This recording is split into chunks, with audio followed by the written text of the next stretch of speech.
I come from the Diocese of Oudtshoorn that falls under Cape Town Metro.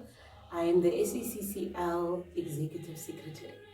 Hello, I'm Lorcan Malo. I'm from the Pretoria Metro and I represent the Archdiocese of Pretoria.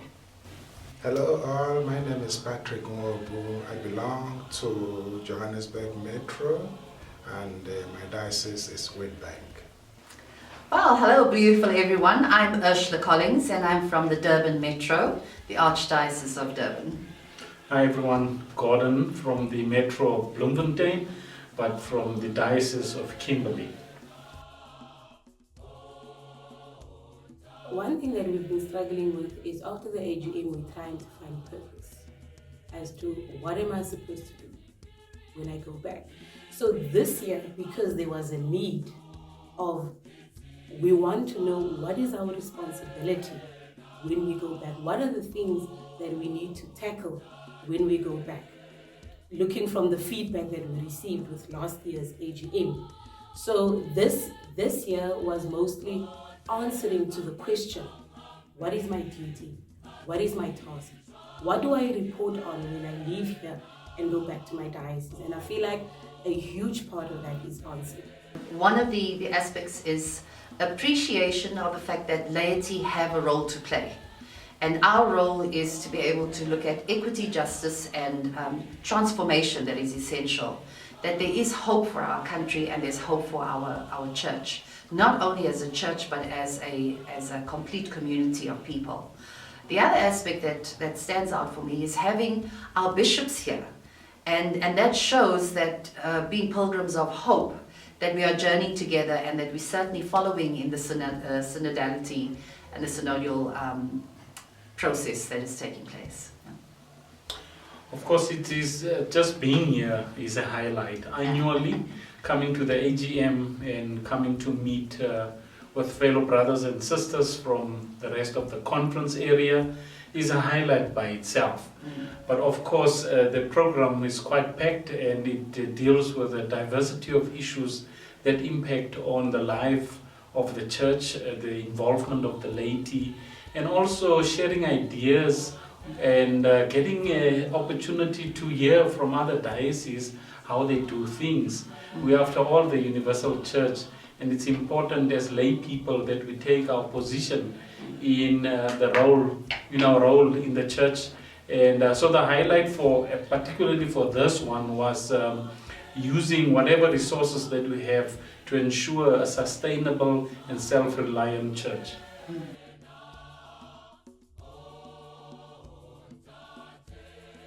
Well, I'm very passionate about the life to the priesthood, the life to religious life and other vocations. And I have a headache when it comes to my diocese because I can see that vocations are dwindling little by little because at present moment we do not have current candidates to the seminary. So we're left with about 3 that are due for ordination, and that's that for the next 10 to 20 years. So it is a nightmare. So that's why I'm very passionate about promoting vocations, and especially local vocations, because it feeds into the church being self-reliant, relying on herself. The benefit of having the locals serving their own people is that people get comfortable among their own. So in a diocese way, you have priests that are working for their people, also builds up that ownership, owning the church, saying that this is home and I'm invested in investing in home. We do know that priests that get ordained and they get to be sent to other countries because the church is universal. But when you have the locals serving at home ground, it becomes an advantage because they're able to draw people closer to the church in terms of language barriers, cultural understanding and such dynamics. So if we can have our own coming to the party to invest themselves in the church, it would be a great deal in starting with being self-reliant, relying on self before relying on others. I think what came out clear is that the challenges seems to be the same all over. I think, but you know, looking beyond what are challenges is what is exciting. Hearing from fellow brothers and sisters from different metros and dioceses how they would have overcome certain challenges to be able to make sure that we grow the Church of God here in our conference area. You know, just having formal and informal chats, and also establishing networks, making sure that even after the AGM, we know each other, we can talk to each other, share ideas, and so on.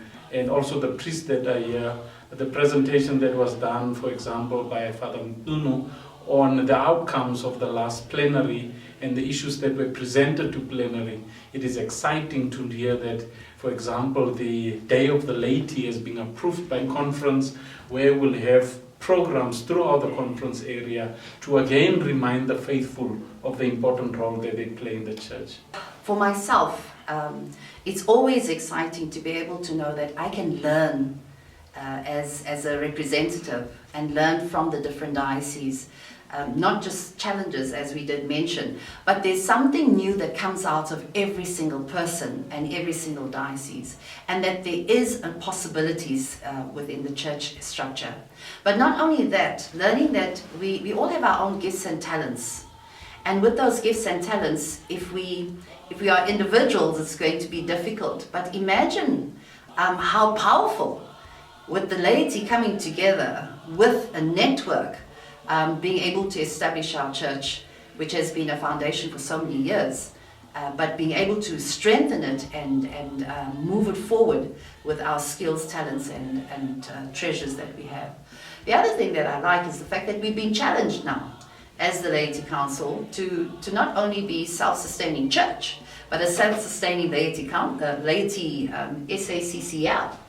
And that I think is something that is going to have a ripple effect within the church as well. That spirit of entitlement, the spirit of I will always just receive, has to come to an end, but rather for us to be able to use our resources and use it well.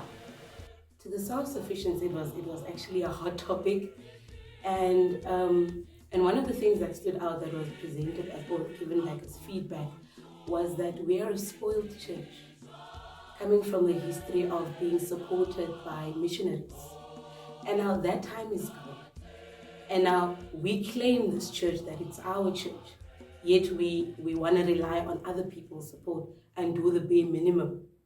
So that is the one thing that I'm taking from this, that when we go back, we need to own the church and be like, you know what, this is my church. It is my responsibility to also take care of the church, as we've been saying in the AGM, talking about co-responsibility. This is one of the functions where you can say, this is my responsibility to support the church and to take care of the church, as the church also takes care of our spiritual needs and any other need that we have, that we run to the church with. One of the things we spoke about also was trying to move away from the fact of something simple, okay, maybe not simple, like the Eucharist. There are certain things that you need in the church to celebrate the Eucharist, like your candles, your incense, your mass wine, and all those things. Those things are normally provided by the church itself. So instead, we can try and take that responsibility away from the church. And so sodalities can say, okay, we will be responsible for the cleaning materials for the church. So the church does not focus on cleaning materials, they buy it and they clean the church. Mass wine. This sodality, this is their task. They will be buying mass wine for, years to come. And all those things, little things that we also benefit from, that we see that the church is a must to give us, but it also benefits us. We can provide that to the church.